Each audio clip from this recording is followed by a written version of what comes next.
2026 என்பது year of shock or year of surprise அப்படின்னு நம்ம சொல்லலாம்.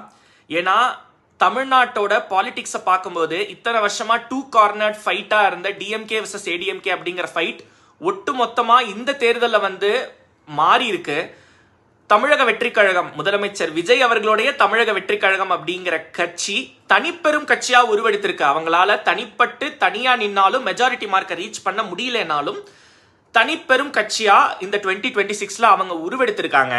என்னதான் முதலமைச்சர் விஜய் அவர்கள் நடிகரா 35 ஆண்டுகளுக்கு நடிச்சு அவர் நடிகனா இருந்த அந்த இமேஜ் அவருக்கு உதவி பண்ணாலும் அவரு கரெக்டா பொசிஷன் பண்ண மெசேஜஸும் அவரு இந்த தனிப்பெரும் கட்சியா உருவெடுத்ததுக்கு மிகப்பெரிய காரணமா அமைஞ்சிருக்கு. இந்த மெசேஜிங்க்கு பின்னாடி ஒரு மிகப்பெரிய பிஹேவியரல் எக்கனாமிக்ஸ் இருக்கு. அது மட்டும் இல்ல, அந்த பிஹேவியரல் எக்கனாமிக்ஸை வச்சு எப்படி ஓட்டர் சைக்காலஜியை இன்ஃப்ளூயன்ஸ் பண்ணி அந்த மக்களை பப்ளிக்கை தன்னோட ஓட்டர்ஸா முதலமைச்சர் விஜய் அவர்கள் தமிழக வெற்றி கழகம் என்ற கட்சி எப்படி அந்த பப்ளிக்கை தங்களோட ஓட்டர்ஸா இந்த பிஹேவியரல் எக்கனாமிக்ஸை வச்சு அவங்களோட மெசேஜிங்கை பயன்படுத்தி மாத்தினாங்க அப்படிங்கிறத இந்த வீடியோவில் நம்ம பார்க்க போறோம். ஓட்டர் சைக்காலஜியில கூடவா பாஸ் நீங்கெல்லாம் எக்கனாமிக்ஸ் பார்ப்பீங்க அப்படின்னு நீங்க கேட்கலாம். நான் காடு சைக்காலஜிக்கு பின்னாடியே எக்கனாமிக்ஸ் பார்க்கற வேண்டா.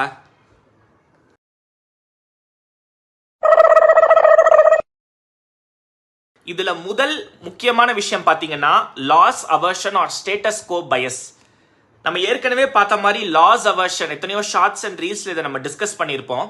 லாஸ் அவர்ஷன் அப்படிங்கிறது சிம்பிளான ஒரு கான்செப்ட் தான். நம்ம எல்லாமே அதாவது நம்ம இழக்கிறது, அதாவது நம்ம வந்து ஒரு 1000 ரூபாய் சம்பாதிக்கிற சந்தோஷத்தை விட அதுல 100 ரூபாய் நம்ம இழந்தோம்னா ரொம்ப வருத்தப்படுவோம். அந்த சந்தோஷத்தை விட நம்ம 100 ரூபாய் இழந்த வருத்தங்கிறது ரொம்ப அதிகமா இருக்கும். இப்போ இந்த லாஸ் அவர்ஷன் அல்ல ஸ்டேட்டஸ் கோ பயஸ்க்கு வந்து உங்களுக்கு ஒரு தமிழ் பழமொழியில உங்களுக்கு சொல்லிடணும்னா, இருக்கிறத விட்டு பறக்கிறதுக்கு ஆசைப்படாத அப்படின்னு நம்ம சில பேர் நமக்கு ஊர்ல இருக்கிற சில பெரியவங்களாம் சொல்லிட்டே இருப்பாங்க. நம்ம புதுசா ஒன்று முயற்சி பண்ண போகும்போது சொல்லிட்டே இருப்பாங்க. அது என்ன இருக்கிறத விட்டுட்டு பறக்கிறதுக்கு ஆசைப்படாத அப்படின்னு சொல்றதா இருக்கட்டும். எப்பவோ கிடைக்க போற பால்கோவாக்கு இப்ப கிடைக்கிற பப்பர மிட்டாயே எவ்வளவோ நல்லா இருக்கும் அப்படின்னு சொல்றது. இது எல்லாமே என்ன அப்படின்னா, நம்ம வந்து ஏதோ தூரத்துக்கு ஒரு கனவு கண்டுகிட்டு இருக்கோம், அதெல்லாம் காண போய் இப்போ நமக்கு கிடைக்கிற கொஞ்ச நஞ்ச விஷயமும் நமக்கு கிடைக்காம போகுது அப்படிங்கிறது தான் இந்த லாஸ் அவர்ஷன் அல்லது ஸ்டேட்டஸ் கோ பயஸ். அப்போ அந்த லாஸ் அவர்ஷன் அல்லது ஸ்டேட்டஸ் கோ பயஸ் அப்படிங்கிறத புதுசா வர கட்சி பிரேக் பண்றதுங்கிறது ரொம்ப ஈஸி இல்லை. தமிழ்நாட்டோட எத்தனையோ கட்சிகள், மாற்று கட்சிகள் இன்னைக்கு இத்தனை வருஷமா வந்துட்டு இருக்கு.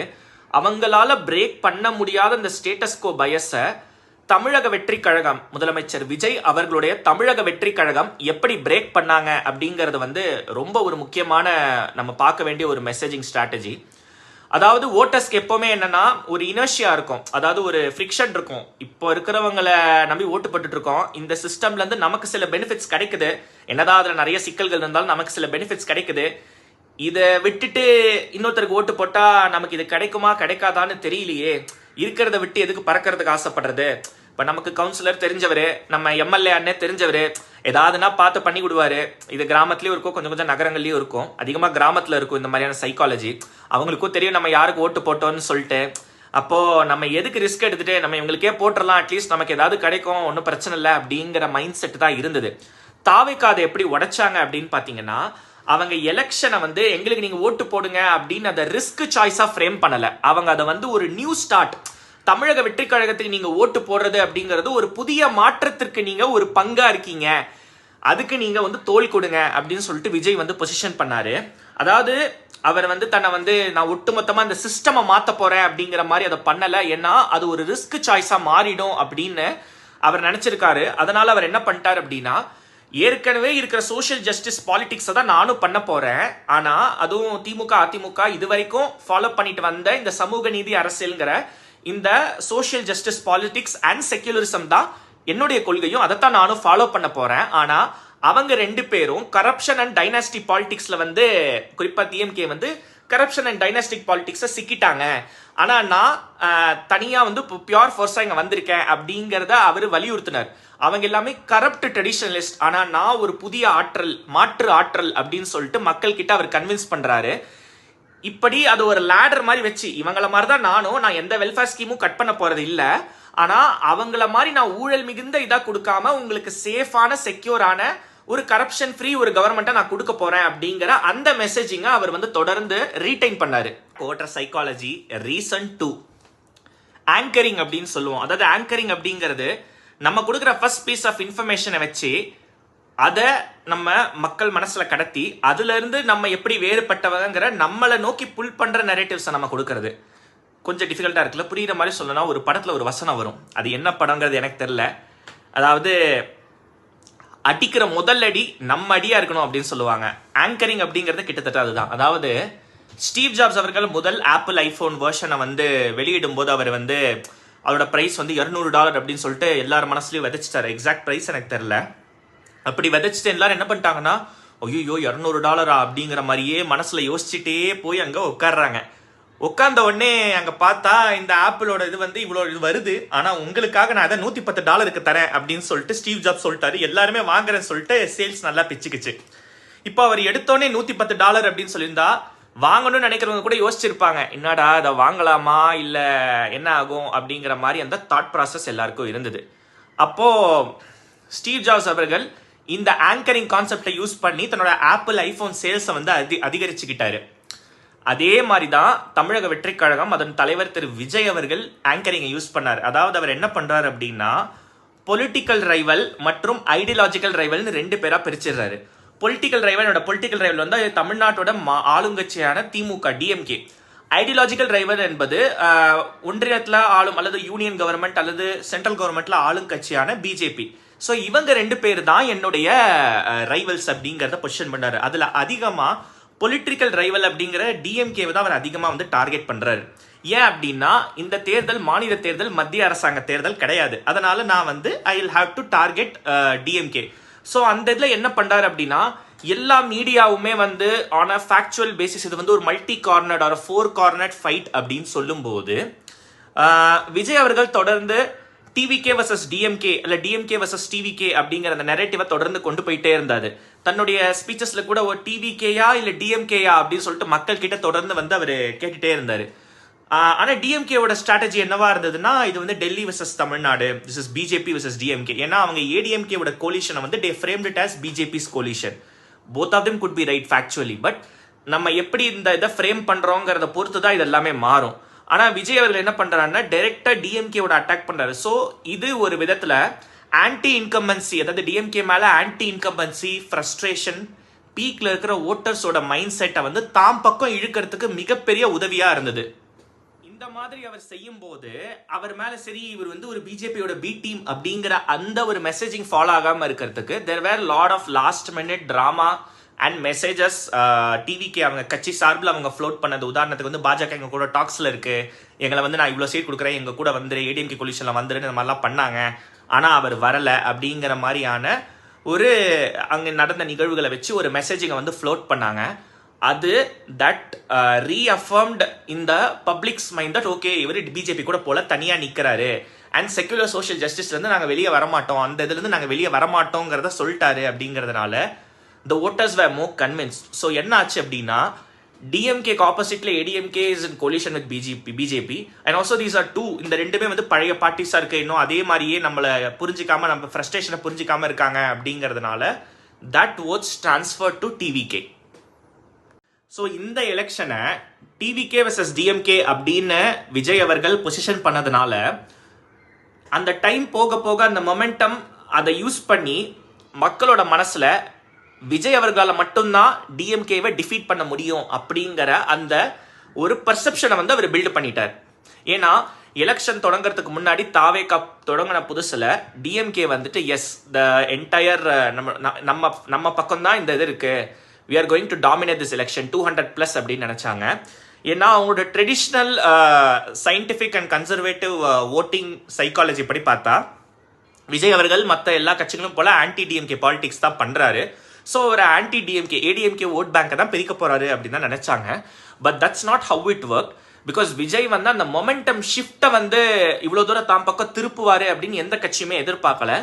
அவரோட அந்த நெரேட்டிவ் ஆங்கரிங் டிஎம்கே வர்சஸ் டிவிகேங்கிற நெரேட்டிவ் வந்து டிஎம்கேவோட கோர் ஓட் பேங்க்ஸே இந்த பக்கம் இழுத்துச்சு. அதுக்கு மேஜர் ரீசன் இந்த பிஹேவியரல் எக்கனாமிக்ஸ் கான்செப்டான ஆங்கரிங். 3வது முக்கியமான கான்செப்ட் உதவியா இருந்தது ப்ராஸ்பெக்ட் தியரி. இப்போ ப்ராஸ்பெக்ட் தியரி கிட்டத்தட்ட வந்து லாஸ் அவர்ஷனை ஒட்டி தான் சொல்லுது. அதாவது நம்ம லாஸ் அதிகமாக இருக்கும்போது நம்ம ஒரு முடிவு எடுக்க மாட்டோம். நம்ம லாஸ் அந்த நம்ம கண்ணுக்கு லாஸ் ஃப்ரேம் பண்ணப்பட்ட விதம் ரொம்ப பெருசாக தெரியும் போது நம்ம ஒரு முடிவு எடுக்க மாட்டோம். நம்ம ஏற்கனவே first point status quo bias loss அவர்ஷனில் பார்த்த மாதிரி எதுக்கு நம்ம தேவையில்லாமல் இன்னொரு கட்சிக்கு ஓட்டு போட்டுட்டு இருக்கிற அந்த கொஞ்சம் அந்த நல்லதும் நமக்கு நடக்காமல் போகிறதுக்கா அப்படிங்கிற விஷயத்த நம்ம மாற்ற முடியும் அப்படின்னு ப்ராஸ்பெக்ட் தியரி சொல்லுது. அதாவது எந்த இடத்துல அப்படின்னா, இப்போ நீங்க ஸ்டேட்டஸ் கோல நீங்க இழக்கிறதுக்கு அதிகம் அப்படின்னு மக்கள் கிட்ட யாரு சரியா ஃப்ரேம் பண்ணி எடுத்துட்டு போறாங்களோ, அதாவது இப்ப இருக்கிற இன்னைய தேதிக்கு, இப்ப இன்னைய தேதி டிஎம்கே ஆண்டுட்டு இருக்குன்னா இன்னைய தேதிக்கு எனக்கு இழக்கிறதுக்கு நிறைய இருக்கு அப்படிங்கிறத மக்கள் கிட்ட யாரு அதை கரெக்டா ஃப்ரேம் பண்ணி கன்வின்ஸ் பண்றாங்களோ அவங்க வெற்றி பெறுவது எளிது. அதை தான் ப்ராஸ்பெக்ட் தியரியும் சொல்லுது. அதாவது ஸ்டேட்டஸ்ல அந்த ஸ்டேட்டஸ் கோ அன்றைய இயல்பு நிலையில இருக்கும்போது நீங்க இழக்கிறதுக்கு நிறைய இருக்கு அப்படின்னு மக்களை நம்ம வந்து கன்வின்ஸ் பண்ணும்போது மக்கள் இந்த பக்கம் மாறுவதற்கு வாய்ப்பு இருக்கு அப்படின்னு ப்ராஸ்பெக்ட் தியரி சொல்லுது.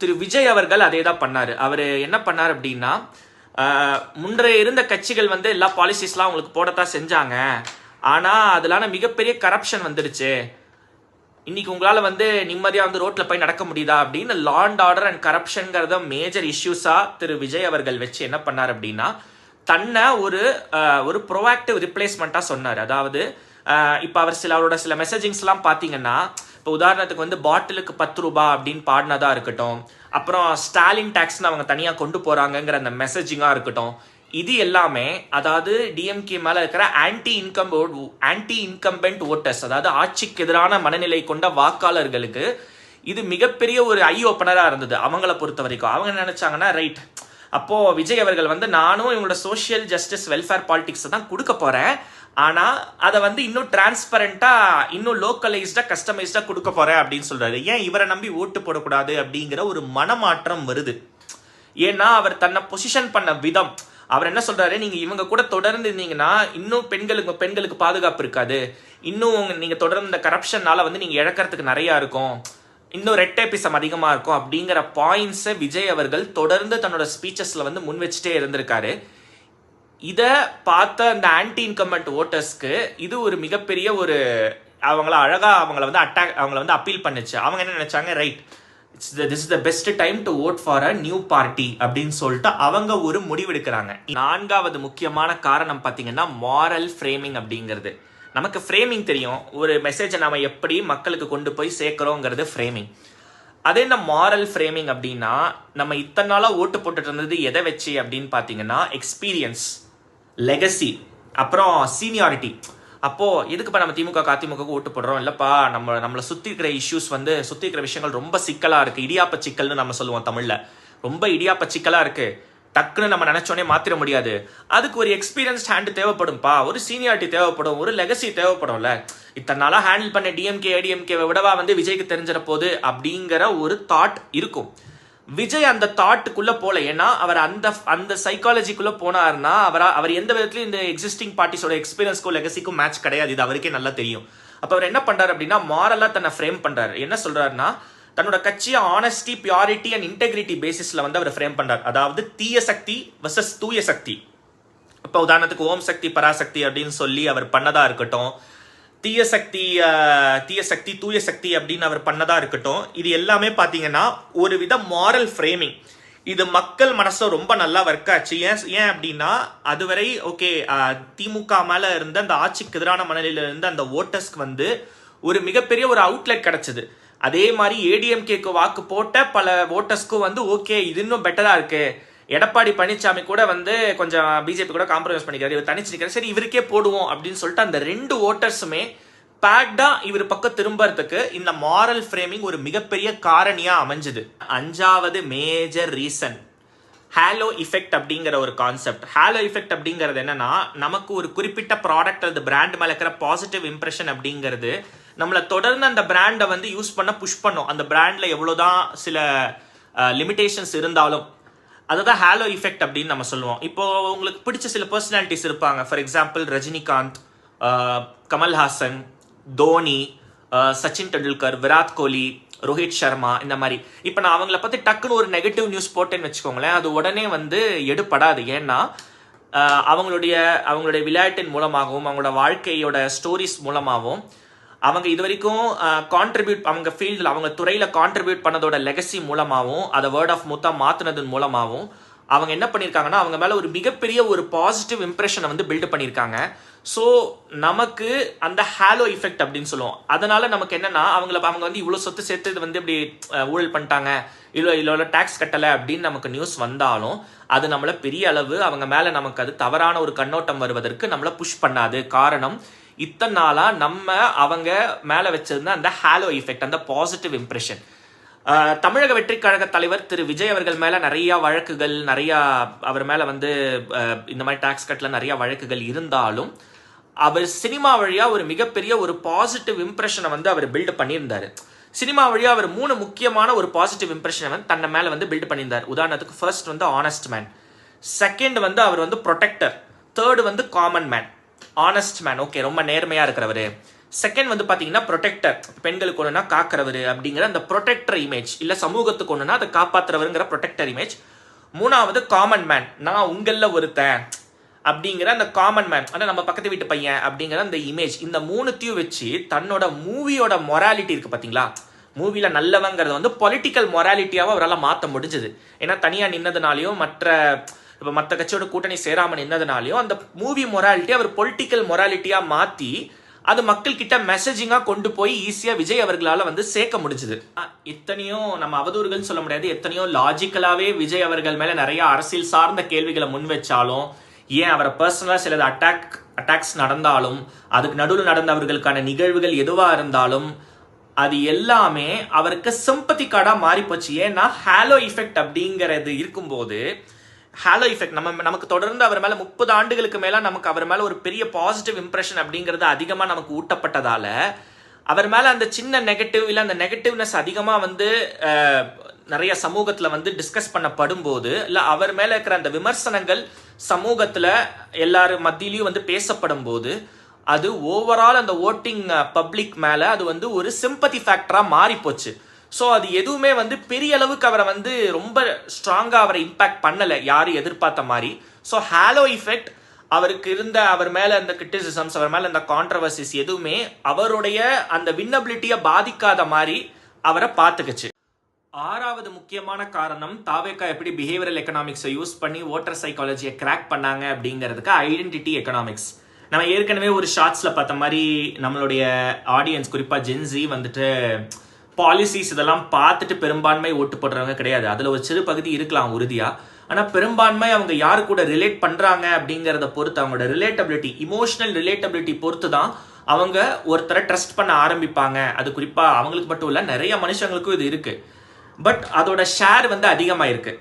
அப்படி இருக்கும்போது ஜென்ஸி அப்படிங்கிறவங்களுக்கு வந்து they were tired and frustrated from past political parties. So அவங்க வந்து டயர்டாகவும் இருந்தாங்க, ஃப்ரஸ்ட்ரேட்டடாகவும் இருந்தாங்க, அதே மாதிரி பாலிடிக்ஸ்லேருந்து ஏலியனேட்டடாக இருந்தாங்க. அவங்களும் சரி, அர்பன் மிடில் கிளாஸும் சரி, 2 பேருக்குமே வந்து இப்போ ஏற்கனவே இருந்த பொலிட்டிக்கல் பார்ட்டிஸ் மேலே ஒரு பவர் சார்ந்து அவங்க எப்படி ஹேண்டில் பண்ணுறாங்கங்கிறத சார்ந்து, அவங்க எப்படி பீப்புளை அப்ரோச் பண்ணுறாங்கங்கிறத சார்ந்து நிறையா மாற்று கருத்துக்கள், அதை விட முக்கியமாக நிறையா கோபம், நிறையா ஃப்ரஸ்ட்ரேஷன் அவங்களுக்கு அதிகமாகவே இருந்தது. தமிழக வெற்றி கழக தலைவர் விஜய் அவர்கள் இதை கரெக்டாக யூட்டிலைஸ் பண்ணார். அவர் வந்து அவங்க கிட்ட போய் தான் என்ன பாலிசிஸ் வச்சிருக்கோங்கிறது சொல்ல, though he pitched is welfare policies, அவர் அதை தன்னோட வந்து தன்னோட டைட்டிலர் ஃப்ரேமிங்காக வச்சு கொண்டு போகலை. அவர் என்ன பண்ணுறாருன்னா, இந்த யூத்துக்கு வந்து தாவேகாங்கிற கட்சி வந்து it represents ambition, it represents change, it represents youth power. நாங்கள் வந்து இளைஞர் சக்தி, நாங்கள் வந்து we are doing a rebellion against old politics, பழைய அரசியலுக்கு எதிராக நாங்கள் கலகம் செய்ய இருக்கிறோம் அப்படிங்கிற மாதிரி we are a part of change. அப்போ என்னன்னா, இந்த ஜென்ஸி கிட்ட நீங்க எல்லாருமே இந்த மாற்றத்தின் ஒரு பகுதி அப்படிங்கிறத தொடர்ந்து ஜென்ஸி கிட்ட அவங்க விதைச்சுக்கிட்டே இருந்தாங்க. அதை எதை வச்சு விதைச்சாங்கிறது தான் நம்மளோட அடுத்த பாயிண்ட். ஜென்ஸி அவங்களுக்கு எமோஷனல் ரிலேட்டபிலிட்டியில டிக் பண்ணிட்டாங்க தாவேகா. ஆனா நாம மட்டும்தான் அவங்களுக்கு ஓட்டு போடுறோமா, இல்ல நம்ம அப்நார்மலா தெரியுறோமா, நம்ம ஒரு மாற்று கட்சிக்கு ஓட்டு போடுறதால நம்மள அப்நார்மலா பாக்குறாங்களா எக்ஸிஸ்டிங் பார்ட்டிஸ்க்கு ஓட்டு போடுறவங்க அப்படிங்கிற அந்த பார்வையை உடைக்கிறதுக்கு உங்களுக்கு தேவைப்படுறது social proof. So that is the 7th point and the last point, the major reason, one of the major important reason how TVK used behavioural economics. அதாவது தாவேகா என்கிற கட்சி உளவுசார் போக்குசார் பொருளாதாரத்தை பயன்படுத்தி எப்படி ஓட்டர் சைக்காலஜியை கிராக் பண்ணாங்கிறதோட மேஜர் பாயிண்ட்டுங்கிறதே இந்த சோஷியல் ப்ரூஃப் தான். இப்போ ஜென்சி அவங்க எதுல அதிகமாக டைம் பண்றாங்க பார்த்தீங்கன்னா உறுதியாக சோஷியல் மீடியால தான். ஸோ அவங்கள பொறுத்த வரைக்கும் ஜென்சி எதில் ஃபோக்கஸ் பண்றாங்கன்னா trend, online culture, peer validation அப்படிங்கிறது. இப்போ நம்ம தமிழ் திரைப்படங்கள்ல பாத்தீங்கன்னா அதுவரை இந்த படத்துல இருக்கிற பாட்டை வச்சு மட்டும்தான் அந்த படத்தோட காட்சிகள் நகர்த்தப்படும். விறுவிறுப்பான இசையை வச்சுதான் அந்த பாட்டு நகர்த்தப்படும், த்ரில்லர் பிஜிஎம்ஸ் எல்லாம் வச்சு. ஆனா லோகேஷ் கனகராஜ் அவர்கள் தன்னோட கைதி படத்துல இருந்து அதிகமா ரெட்ரோ சாங்ஸ் யூஸ் பண்ண ஆரம்பிச்சாரு. அந்த ரெட்ரோ சாங்ஸ் தொடர்ந்து நிறைய பேர் யூஸ் பண்ண ஆரம்பிச்சிட்டாங்க. அது பெரிய ட்ரெண்டா மாற ஆரம்பிச்சது. ஸோ எப்பெல்லாம் ஒரு குறிப்பிட்ட சாங் ட்ரெண்ட் ஆகுதோ அந்த சாங்குக்கு ஏற்ற மாதிரி ஒரு விஷயம் மாறுறதா இருக்கட்டும், இல்லை ஏதோ ஒரு குறிப்பிட்ட ட்ரெண்டு, ஒரு டக்குன்னு ஒரு பாடி லாங்குவேஜ், இல்லை ஒரு சின்ன இது, இல்லை நம்ம பண்ணுற சின்ன சின்ன விட்டி என்கவுண்டர்ஸ், விட்டி ஸ்டேட்மெண்ட்ஸ், இது எல்லாமே ட்ரெண்டாக மாற ஆரம்பிச்சு. ஸோ ஜென்சி அப்படிங்கிறது ஒரு சின்ன விஷயத்த, ஒரு சின்ன கிளர்ச்சியூட்டும் விஷயத்த ஒரு ட்ரெண்டாக மாத்துறாங்க. அப்போ இந்த trend, online culture and peer validation, இதை நாம எப்படி கொண்டு வரதுங்கிற இடத்துல தான் TVK did a masterclass. அதாவது என்ன அப்படின்னா, டிவிகேங்கிற கட்சி களத்தில் அதிகமாக இருந்தானா அதற்கு பெரும்பான்மை ஆன்சர் இல்லைன்னு தான் சொல்லுவாங்க. அதாவது களத்துக்குள்ள கிரவுண்ட் ஒர்க்குக்கு போன எல்லா கட்சிகளும், அது டிஎம்கே, ஏடிஎம்கே அல்லது என்டிகே, இந்த எந்த கட்சியா இருந்தாலும் அவங்க எல்லாருமே சொன்ன ஒரு காமன் விஷயம் என்னன்னா, டிவிகே நாங்கள் அங்கே அதிகமாக பார்க்கல. மேபி கொஞ்சம் நகரப்பகுதிகள் மேபி டயர் 1 அண்ட் டயர் 2 சிட்டிஸ்ல கொஞ்சம் அதிகமாக இருந்தாலும் கிராமத்து சைடில் நாங்கள் அதிகமாக பார்க்கல, இங்கேயும் ரொம்ப குறைவாக தான் வந்தாங்க அப்படிங்கிறத அவங்க தொடர்ந்து சொல்லிட்டு இருந்தாங்க. ஸோ நீங்கள் பார்த்தீங்கன்னா ஜென்சி அதிகமாக reels, edits, fan edits, hashtags, அப்புறம் க்ரௌடு விஷுவல்ஸ், இந்த மாதிரியான விஷயங்கள், அப்புறம் வாட்ஸ்அப் குரூப்ஸ், இந்த மாதிரியான விஷயங்கள்ல நம்ம ஜென்சியை நம்ம we must keep them involve. அப்போ சோஷியல் ப்ரூஃப், இது நம்ம மட்டும் பண்ணல அப்படிங்கிற அந்த உணர்வை கொடுக்கறதுக்கு டிவிக்கு என்ன பண்றாங்க அப்படின்னா, இவங்க எல்லாருமே உதாரணத்துக்கு நிறைய வாட்ஸ்அப் குரூப்பா பிரிக்கிறது, இன்ஸ்டா சேனல்ஸா பிரிக்கிறது, இப்படி தொடர்ந்து டிவிகேவோட ஃபேன்ஸ் ஆர்மி, இல்லை டிவிகேவோட ஒவ்வொரு மாவட்டத்துக்கும், அதாவது டிவிகே என்ன பண்றாங்க அப்படின்னா, அதாவது உங்க ஃப்ரெண்டும் இங்க தான் இருக்காது, அப்ப என்ன ஆகுதுன்னா நம்ம ஃப்ரெண்டும் டிவிகே சப்போர்ட் பண்றாரு, so we are not alone in this. So அதுதான் அந்த சோஷியல் ப்ரூஃப். ஓகே, நம்ம நம்பலாம், ஏன்னா நம்ம ஃப்ரெண்டும் இது பண்றான், அப்போ நம்ம ஃப்ரெண்டு நல்லா நம்மளோட பெட்டரா படிச்சிருக்கான்னு வச்சுக்கோங்களேன். If he supports TVK, okay அப்ப நம்மளும் சப்போர்ட் பண்ணலாமே, பெட்டர் தானே, அவன் கண்டிப்பா கரெக்டான ஒரு முடிவு தான் எடுப்பான், ஏன்னா அவன் கிளாஸ் போதே நல்லா படிச்சவன், அப்ப நானும் சப்போர்ட் பண்றேங்கிற ஒரு சைக்காலஜி, ஒரு சோஷியல் ப்ரூஃப் சைக்காலஜி அப்படின்னு நம்ம சொல்லுவோம். இப்போ நீங்க நிறைய அட்வர்டைஸ்மெண்ட்ஸ்ல பாத்தீங்கன்னா 99% of dentist recommend this paste அப்படிம்பாங்க. ஆனா எத்தனை டென்டிஸ்ட் உலகம் ஃபுல்லா டென்டிஸ்ட் கேட்டிருக்க மாட்டாங்க, ஒரு 200-300 டென்டிஸ்ட், அவங்க எல்லாருமே இந்த பேஸ்ட் நல்லா இருக்குன்னு ஜென்ரலா சொல்லியிருப்பாங்க. ஸோ அதை வச்சு அவங்க இந்த ஒரு ஃப்ரேமிங்கை பண்ணுவாங்க. அப்போ என்ன பண்றாங்க அப்படின்னா, இதற்கு தாவேக்கா என்ன பண்றாங்கன்னா, இங்கதான் அவங்க ஒரு புதுவிதமான பாலிடிக்ஸை பில்ட் பண்றாங்க.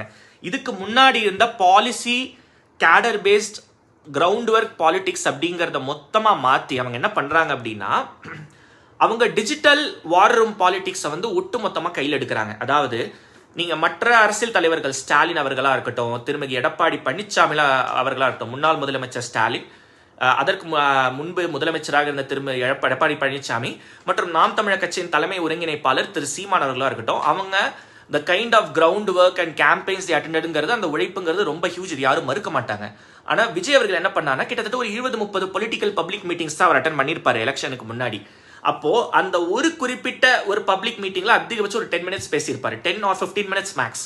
ஸோ அப்படி பேசி முடிச்சுட்டு அவர் என்ன பண்றாரு அப்படின்னா, ஒவ்வொரு மாவட்டத்திலையும் பாத்தீங்கன்னா தவிகா என்கிற கட்சிக்கு 150 200 டிஜிட்டல் வார் ரூம்ஸ் அப்படிங்கிற வார் ரூம்ஸ் அவங்களுக்கு இருக்கு. ஸோ அதை வார் ரூம்ஸ் என்ன பண்றாங்க அப்படின்னா, they don't just give positive image of டிவிக்கு அகேன்ஸ்டா எந்தெந்த கட்சி நம்மளை கிரிட்டிசைஸ் பண்றாங்க அப்படிங்கறத எடுத்து பண்றாங்க, பண்ணல, நம்மளை எதிர்த்து போட்டி போடுற அந்த 3 கட்சிகள் என்னென்ன, டிஎம்கே, ஏடிஎம்கே, என்டிகே. ஸோ எங்கெங்க யார் யாருக்கு அதிக ஓட்டு விழுந்திருக்குங்கிறத பொறுத்து ஒரு குறிப்பிட்ட டிஸ்ட்ரிக்ட்ல கிட்டத்தட்ட ஒரு 7 to 8 டிஸ்ட்ரிக்ட்ஸ், 7 to 8 கான்ஸ்டுவன்சிஸ் இருக்கும். அப்போ ஒரு 30-32ங்கிற போது you have close to 234 constituencies. அப்போ நம்ம ஒரு மாவட்டத்துல ஒரு 100-200 வார் ரூம்ஸ் வச்சு அங்க எந்த கட்சி அதிகமான ஓட்டு வாங்குதுங்கிறத பொறுத்து அந்த கட்சி மேல நம்ம கிரிட்டிசிசம் பாயிண்ட்ஸை வைப்போம். அது கிரிட்டிசிசமா இருக்கலாம், இல்ல இன்னொரு பார்ட்ல இருந்து அவதூறா கூட இருக்கலாம். பட் அவங்க சைட்ல இருந்து ஓகே, நம்ம அவங்கள பத்தி நம்ம போலரைசிங்கான கிரிட்டிசிசம் பாயிண்ட்ஸ் முன் வைப்போம். அதிமுகக்கு இப்படி, திமுகக்கு இப்படி, நாம் தமிழர் கட்சிக்கு இப்படின்னு சொல்லிட்டு தொடர்ந்து அதை வந்து அதை எப்படி சொல்றதுன்னா நம்ம தொடர்ந்து அதை வந்து கல்டிவேட் பண்ணுவோம். ஏன்னா ஒரு தடவை போட்டால் மறந்துடுவாங்க, தொடர்ந்து கல்டிவேட் பண்ணுவோம் அப்படின்னு சொல்லிட்டு தொடர்ந்து அதை புஷ் பண்ணிட்டே இருக்காங்க.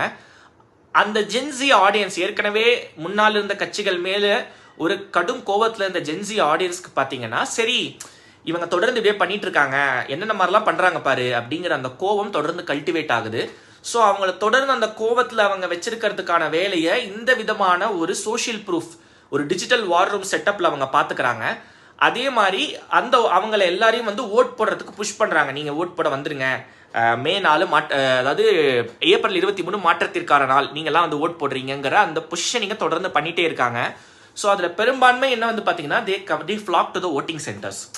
ஸோ இதுதான் அதிகமாக நடந்தது. ஸோ இந்த ப்ராசஸை நிறைய பொலிட்டிக்கல் சயின்டிஸ்ட், பொலிட்டிக்கல் அப்சர்வர்ஸ் வந்து சினிமாட்டைசேஷன் ஆஃப் பாலிடிக்ஸ் அப்படின்னு சொல்கிறாங்க. ஏன்னா விஜய் அவர்கள் தன்னுடைய சினிமா பிம்பம் பாப்புலாரிட்டியை வச்சு அதை டிஜிட்டல் வார் ரூம்ஸ்ல லெவரேஜ் பண்ணி எப்படி ஒரு பெருங்கூட்டம், ஜென்சியோட பெருங்கூட்டத்தை தாம் பக்கம் வந்து திருப்பினாரு அப்படிங்கறத எக்ஸ்பிளைன் பண்றதுக்கான டேர்மா சினிமாட்டைசேஷன் ஆஃப் பாலிடிக்ஸ் அப்படிங்கறத சொல்லியிருக்காரு.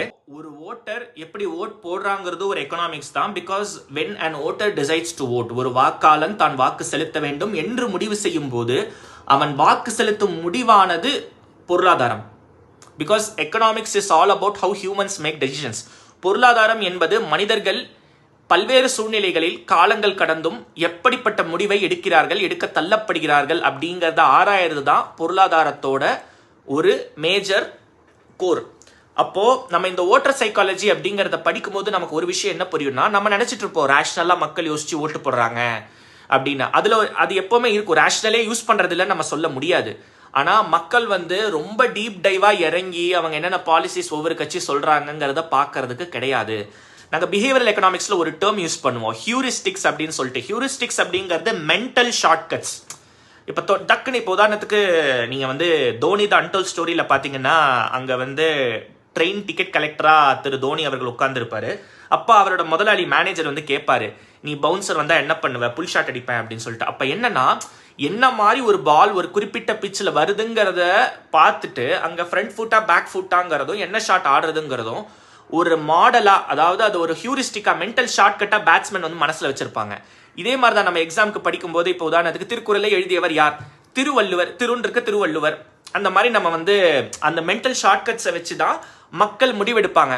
அப்ப மக்கள் என்ன நினைச்சிருக்காங்கன்னா, ஓகே எனக்கு சேஞ்ச் வேணும், I am frustrated with the earlier parties, இதுக்கு முன்னாடி இருந்த ரெஜிமும் எனக்கு வந்து ரொம்ப பிடிக்கல, அவங்க இந்த விஷயத்துல வந்து எனக்கு சேஃப்டி இல்லை, இந்த விஷயம் இருக்கு அப்படிங்கிறத வந்து they had a more thought. ஆனா அதுக்கு மாற்று கட்சி இருக்கா இல்லையாங்கிற தேடல் வந்து கடைசி நிமிஷம் வரைக்கும் அவங்களுக்கு இருந்துட்டே இருந்தது. ஸோ டிவிக்கே என்ன பண்றாங்கன்னா, அந்த ஸ்பேஸை நம்ம மக்கள் மனசுல நம்ம போய் உட்காருவோம் அப்படிங்கறத இது பண்றாங்க. ஸோ ஏற்கனவே திரு விஜய் அவர்களுக்கு 2000s இருந்து அவர் பெரிய ஒரு ஃபேன் கிளப் இருந்தது அவருக்கு. அந்த ஃபேன் கிளப்பை எல்லாருமே நற்பணி மன்றமா, அதாவது அது ஒரு வெல்ஃபேர் ஆர்கனைசேஷனா மாத்திட்டு இருக்கும் போது விஜய் அவர்கள் என்ன பண்றாரு அப்படின்னா, அதை மக்கள் இயக்கமா மாத்துறாரு, விஜய் பீப்புள் மூவ்மெண்ட் அப்படின்னு மாத்துறாரு. அப்போ அதை மாற்றி என்ன பண்ணுறாருன்னா, தன்னோட கிரவுண்ட் ஒர்க்கர்ஸை வந்து இது பண்ணுறாரு. இப்போ திமுக 65,000, அதிமுக ஒரு 60,000 அப்படின்னு வந்து பூத், இப்போ பூத் 70,000 பூத்ஸ் இருக்குன்னா அதுக்கு 60 to 65 பூத் ஏஜென்ட்ஸ் அவங்களுக்கு இருக்காங்க அப்படின்னா, விஜய் அவர்களுக்கு வந்த உடனேவே அந்த லெவல் ஆஃப் பூத் ஏஜென்ட்ஸ் வந்து கிடைச்சிட்டாங்க. ஸோ அவங்களுக்கும் இந்த இடத்த வந்து ஈஸியாக ஹேண்டில் பண்ணுறது ஈஸியாக இருந்தது. ஏன்னா அந்த 70,000 பூத்ஸில் வந்து அவங்க ஆட்கள் அங்கே இருந்தது அப்படிங்கிறது எல்லாமே வந்து அவங்களுக்கு ஈஸியாக இருந்தது. அப்போ அவங்களுடைய ஃபேன் கிளப், அதோட networks, fan driven networks, digital war rooms, Vijay's popularity, இது எல்லாம் விஜய்ஸ் பாப்புலாரிட்டி, ஆன்டி இன்கம்பன்சி, இது எல்லாமே சேர்ந்து தாவேகாக்கு இந்த ஒரு தனிப்பெரும் கட்சியான இந்த வெற்றியை வந்து கொடுத்துருக்கு அப்படின்னு சொல்லலாம். நான் எந்த கட்சியும் சார்ந்தவனும் இல்லை, it's just disclaimer, it's just to tell what. அதாவது நீங்கள் எல்லா இடத்துல இருந்தும் நீங்கள் எக்கனாமிக்ஸை கற்றுக்கலாம். அப்படி கற்றுக்கும் போது நாம் எப்படி எக்கனாமிக்ஸை நம்ம வாழ்க்கையோட பெட்டர்மெண்ட்டுக்கு யூஸ் பண்ணிக்கலாங்கிற ஐடியாவும் நமக்கு கிடைக்கும். அது மட்டும் இல்லை, நான் 7 பாயிண்ட் சொல்லியிருக்கேன். ஏன் 7 பாயிண்ட் சொன்னேன்னா, எதுக்காக சொல்கிறேன்னா அதுக்காக சொல்கிறேன்.